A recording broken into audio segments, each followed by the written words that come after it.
Hello, my name is Becky Danso. This is my 10th year in the education field. I've taught 4th, 3rd, and 2nd grades, and now I teach teachers how to adjust their instruction to meet the needs of their students based on assessment data. A lot of times the interventions include technology. The tool I explored and will promote to teachers is called Sway. Sway is an online presentation platform that displays content in an attractive way. It is an app in the Microsoft 365 suite, so you need an account to access this tech tool. If you do have an account, log in, click on the green Sway square. To start, you can choose from the sample templates or click Create New. To show you the major components, I'll click Create New. You'll notice that across the top toolbar, you'll see Insert, Cards, Design, and Layout. When you click Insert, you can choose from a variety of pictures, videos, quotes to dump into your Sway.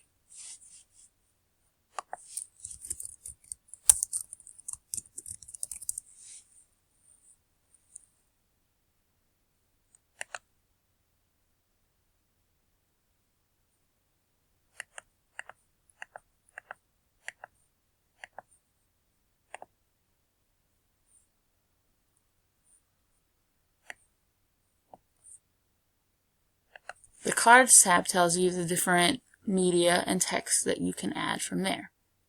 You can add other headings, or you can add text cards.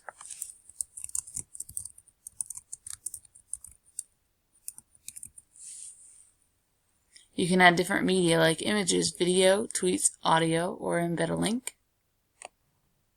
And then you can also group your images and your text the way you want them to be seen on the presentation. The Design tab gives you a list of formats that you can use. There are a variety of colors and animations. The Layout tells you how your presentation will be viewed. You can either scroll vertically, scroll horizontally, or scroll as you would in a PowerPoint.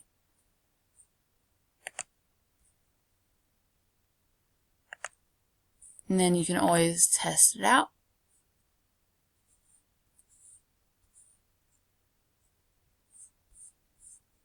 To show you a final product, let me take you to my Sway. This is my Sway on how to Sway.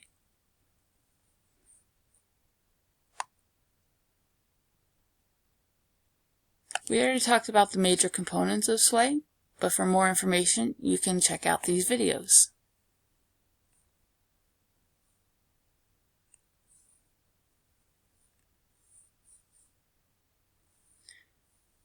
Sway could be used to support struggling readers. In the earlier grades, students learn to read, and later they read to learn. Sway could be a tool that transforms a frustrating experience into an exciting one, because it provides access to content using a variety of media types. Students could pre-read the text by watching and listening to a story online before reading it themselves. While watching, students could identify unknown words or phrases to be defined. They might create a criteria list for characteristics of a fluent reader to practice while reading aloud. All of this could be done in Sway, then shared with the teacher. If learners struggle to access specific content because reading is a barrier, teachers could create a Sway that displayed the same content in different ways, using videos, pictures, word lists, or small chunks of text. You can watch this video to see a sample Sway on red pandas. So let's take a look at an example. In this example, we have a student who's used Sway to prepare a report on the red panda. In this case, not only have they used a three-dimensional layout, but they've used a nonlinear layout, which lets people experience the different sections at a high level before deciding which one they want to dive into.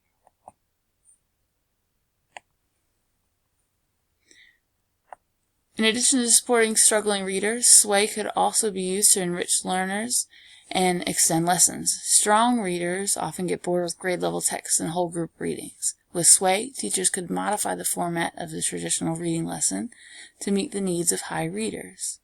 For instance, after researching, students could create a Sway representing their content knowledge. This Sway gives you an example of a student Sway. How could Sway impact student achievement? Sway could positively impact student achievement because it makes content readily available. When students have a deeper understanding of content because the presentation is memorable and the assignment leads them to synthesize knowledge, they should have a stronger connection with it, which could lead to higher student achievement. For other resources on instructional implications, you can click the links here or watch another Sway.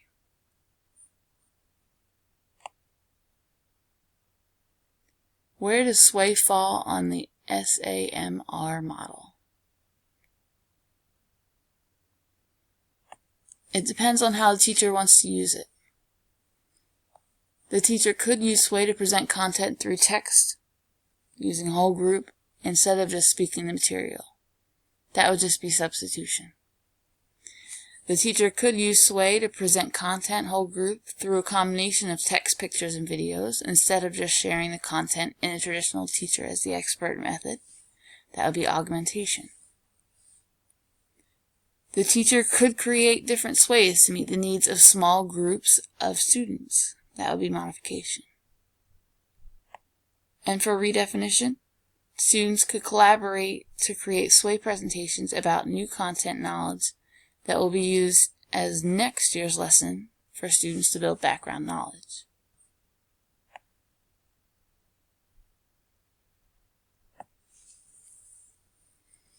Using screencasting in the classroom. Teachers could use screencasting to video lessons for absentees. They could video lessons through an online collaborative space like 365 for students that need assistance at home or reteaching. They could assign a lesson to watch before class to pre-teach or front-load material. They could watch screencasts to learn about new tools in lieu of whole group professional development. Students could also use screencasting to video themselves working through a math problem so the teacher could assess the process, not the final answer. So that's a Sway about how to use this text tool, Sway. I hope you enjoyed this screencast.